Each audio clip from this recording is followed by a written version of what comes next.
मुझे पहले लगता था गूगल मैप्स बस एक नॉर्मल नेविगेशन ऐप है, रूट दिखाओ जैसे लेफ्ट लो राइट लो बस। फिर एक बार मैंने नोटिस किया मैं अभी ट्रैफिक तक पहुंचा भी नहीं था और मैप ऑलरेडी मुझे पूरा रोड डार्क दिखा रहा था और वहीं से मेरा दिमाग घूम गया। मैं ट्रैफिक में फंसा होता हूँ, गाड़ी लिटरली इंच इंच मूव कर रही होती है और तभी गूगल मैप्स पे पूरा रोड ऑलरेडी रेड दिखा रहा होता है। और सिर्फ रेड ही नहीं, कभी कभी तो मैप्स पहले से ही अल्टरनेट रूट भी सजेस्ट कर देता है। तो मेरा सिंपल सवाल है, गूगल मैप्स को पहले से कैसे पता चल जाता है कि आगे ट्रैफिक है? और हॉनेस्टली पहले मुझे ये चीज काफी नॉर्मल लगती थी, बस एक ऐप तो है, रूट दिखा रहा है। लेकिन एक दिन मैं सीरियसली इसके बारे में सोचने लग गया और तब मुझे रियलाइज हुआ कि सिचुएशन एक्चुअली काफी क्रेजी है। क्योंकि गूगल मैप्स तो ट्रैफिक को अपनी आंखों से तो नहीं दिख रहा होता, वो रोड्स पे लगे कैमरा से डायरेक्टली सब कुछ मॉनिटर भी नहीं कर रहा होता। फिर भी उसे रियल टाइम में पता चल जाता है कि किस रोड पर गाड़ियां फास्ट चल रही है और किस रोड पर सब कुछ ऑलमोस्ट रुक गया है। और असली गेम यहाँ स्टार्ट होता है स्मार्टफोन से। मुझे पहले लगता था मैप्स बस मेरा लोकेशन देख रहा होगा,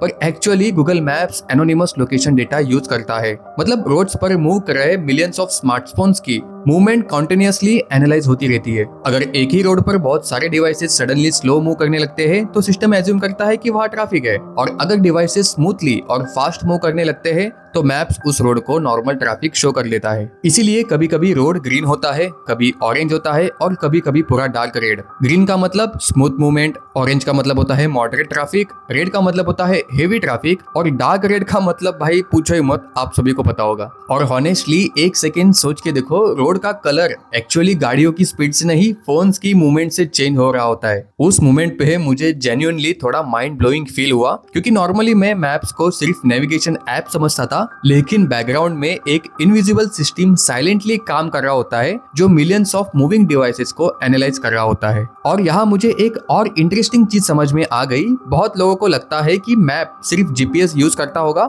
मुझे भी पहले वही लगता था, लेकिन जीपीएस अकेला इनफ नहीं होता है एक्यूरेट ट्रैकिंग के लिए। गूगल मल्टीपल सिस्टम कंबाइन करता है, GPS signals, mobile towers, wifi signals और यूजर मूवमेंट हिस्ट्री, इन सबको कंबाइन करके सिस्टम लोकेशन एक्यूरेसी इंप्रूव करता है। मतलब मेरा फोन कंटिन्यूअसली सिग्नल्स रिसीव और प्रोसेस कर रहा होता है ताकि मैप्स को बेटर आइडिया मिल सके कि मैं एग्जैक्टली कहाँ पे हूँ, किस डायरेक्शन में मूव कर रहा हूँ और कितनी स्पीड से ट्रेवल कर रहा हूँ। और हॉनेस्टली यही मोमेंट थोड़ा सा स्केरी भी लगता है और फैसिनेटिंग भी लगता है, क्योंकि हम नॉर्मली स्क्रीन पर सिर्फ एक ब्लू डॉट दिखते हैं, पर उस ब्लू डॉट के पीछे कॉन्टिन्यूअसली डेटा प्रोसेस हो रहा होता है। और ये प्रोसेस एक बार नहीं होता, मैप्स कॉन्टिन्यूअसली लाइव अपडेट्स लेता रहता है। इसलिए कभी कभी मेरा ETA सडनली इंक्रीज हो जाता है, कभी रूट ऑटोमेटिकली चेंज हो जाता है, कभी मैप्स बोल देता है फास्टर रूट अवेलेबल। क्योंकि ट्रैफिक कंडीशंस स्टैटिक नहीं होती, वो कॉन्स्टेंटली चेंज होती रहती है। और फिर मुझे रियलाइज हुआ ये पूरा सिस्टम एक्चुअली क्राउड सोर्स है। मतलब इनडायरेक्टली हम सब गूगल मैप सिस्टम का एक पार्ट है।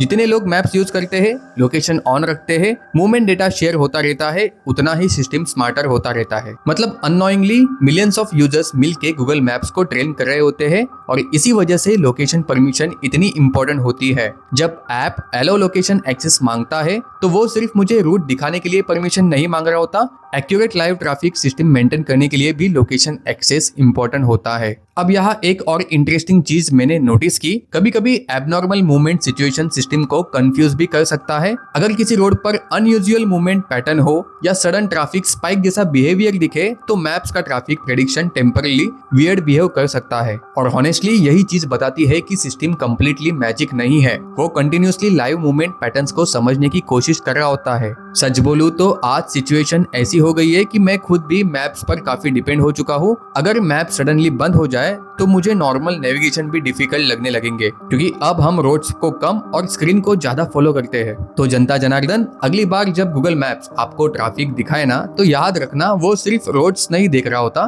वो millions of moving phones, live signals और कॉन्टिन्यूअसली चेंजिंग मूवमेंट पैटर्न्स को समझ रहा होता है। और शायद इसी वजह से कभी कभी गूगल मैप्स को हमसे पहले पता चल जाता है कि ट्रैफिक आने वाली है। तो जनता जनार्दन, कैसा लगा वीडियो? अगर आपको ऐसे वीडियोस देखने में रुचि है तो आपको सब्सक्राइब करना पड़ेगा ना, तो जरूर कर लेना। और बस इस वीडियो में इतना ही, अगले वीडियो में मिलते हैं कुछ नए टॉपिक के साथ, तब तक के लिए इंतजार जरूर करना।